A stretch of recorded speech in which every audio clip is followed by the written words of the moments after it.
In this quick tutorial, we will show you how you can assign items and vehicles to your employees. Let's navigate to Items and click on Manage. In order to assign items, we will need to have an inventory first. Check our How to Create Items tutorial for more info.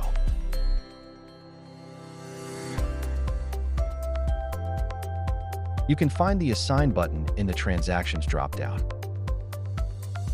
From this screen, we can assign an item not only to a worker, but to a project, workshop, or another storage.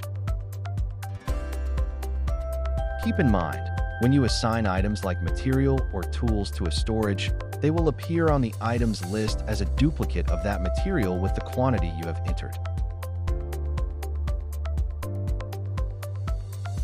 If we assign an item to a worker, it will be visible in the Assign Request feature.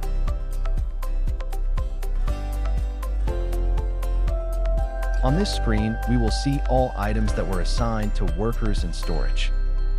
From this page, we can accept, decline, and revoke these requests. In case someone assigned an item onto us, we will also see it here along with requested items. Keep in mind that when assigning items to workers, they need to accept or decline in their mobile application. They will also receive a notification every time they get an assignment request. When an item has been assigned, it will be added to the item's history so we know who has the item when and where.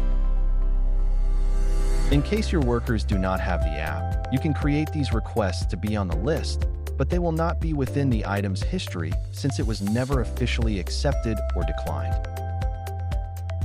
Thank you for watching this quick tutorial. Feel free to reach out if you have any questions or suggestions.